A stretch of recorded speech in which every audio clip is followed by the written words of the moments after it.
नसूह एक औरत नुमा आदमी था। बारीक आवाज, बगैर दाढ़ी और नाजुक अंदाम मर्द। वो अपनी ज़ाहरी शक्ल सूरत से फायदा उठाते हुए जनाना हमाम में औरतों का मसाज करता और मैल उतारता था। कोई भी इसकी हकीकत नहीं जानता था।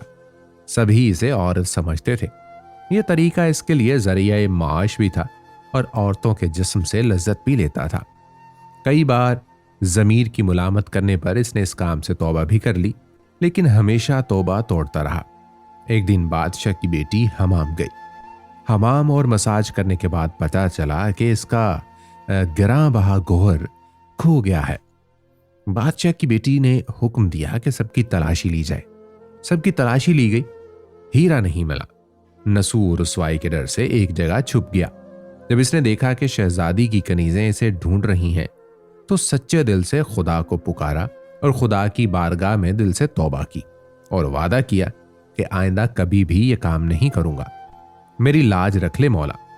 दुआ मांग ही रहा था कि अचानक बाहर से आवाज सुनाई दी कि नसूह को छोड़ दो, हीरा मिल गया है। नसूह नम आंखों से शहजादी से रुखसत लेकर घर आ गया। नसूह ने कुदरत का करिश्मा देख लिया था और हमेशा हमेशा के लिए इस काम से तौबा कर ली।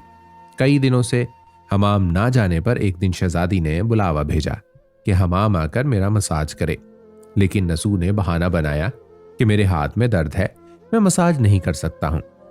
नसूह ने देखा कि इस शहर में रहना इसके लिए मुनासिब नहीं है। सभी औरतें इसको चाहती हैं और इसके हाथ से मसाज लेना पसंद करती हैं। जितना भी गलत तरीके से माल कमाया था सब गरीबों में बांट दिया और शहर से निकलकर कई मील दूर एक पहाड़ी पर डेरा डालकर अल्लाह की इबादत में मशगूल हो गया। एक दिन उसकी नजर एक भैंस पर पड़ी जो इसके करीब घास चर रही थी। इसने सोचा कि यह किसी चरवाहे से भागकर यहां आ गई है। जब तक इसका मालिक ना आ जाए तब तक मैं इसकी देखभाल कर लेता हूं। लिहाजा इसकी देखभाल करने लगा। कुछ दिन बाद एक तजारती काफला रास्ता भूलकर उधर आ गया, जो सारे प्यास की शिद्दत से निढाल थे। उन्होंने नसूह से पानी मांगा। नसूह ने सबको भैंस का दूध पिलाया और सबको शराब कर दिया। काफले वालों ने नसूह से शहर जाने का रास्ता पूछा। नसूह ने उनको आसान और नजदीकी रास्ता दिखाया। नसूह के इखलाक से मुतासिर होकर ताजरों ने जाते हुए इसे बहुत सारा माल बतौर तोहफा दिया। नसूह ने इन पैसों से वहां कुआं खुदवा दिया। आहिस्ता आहिस्ता वहां लोग बसने लगे और इमारतें बनने लगी। वहां के लोग नसूह को बड़ी इज्जत और एहतराम की निगाह से देखते थे। रफ्ता रफ्ता नसूह की नेकी के चर्चे बादशाह तक जा पहुंचे। बादशाह के दिल में नसूह से मिलने का इश्तियाक पैदा हुआ। इसने नसूह को पैगाम भेजा कि बादशाह आपसे मिलना चाहते हैं, मेहरबानी करके दरबार तशरीफ ले आए। जब नसूह को बादशाह का पैगाम मिला, इसने मिलने से इनकार कर दिया और माजरत चाही कि मुझे बहुत सारे काम है, मैं नहीं आ सकता। बादशाह को बहुत ताज्जुब हुआ, मगर उस बेनियाजी को देखकर मिलने की तलब और बढ़ गई।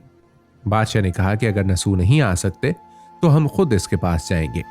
जब बादशाह नसूह के इलाके में दाखिल हुआ, खुदा की तरफ से मलकुल मौत को हुक्म हुआ कि बादशाह की रूह कब्ज कर ले।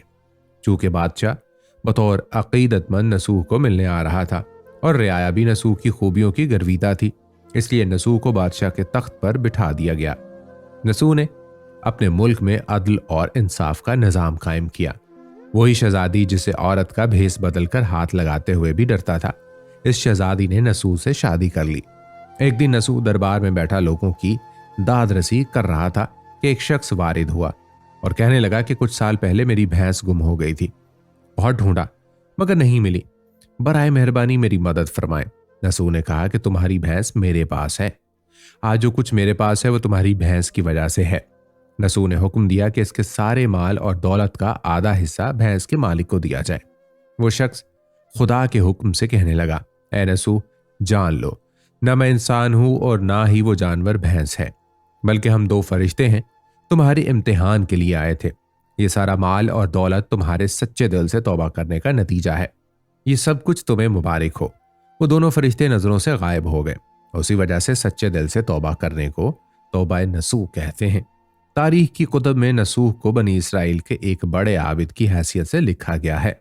नसूह रिस्क कमाने के लिए अल्लाह का नापसंदीदा काम किया करता था। जब वो काम अल्लाह के खौफ की वजह से छोड़ता है तो अल्लाह ने रिस्क के असबाब पैदा किए और बादशाहत तक अता कर दी। حرام طریقے سے لذت حاصل کرنا چھوڑا تو اللہ نے نکاح میں شہزادی دے دی۔ اللہ تعالیٰ سب کو توبہ کرنے اور تادم مرگ اس توبہ پر قائم رہنے کی توفیق عطا فرمائے، آمین۔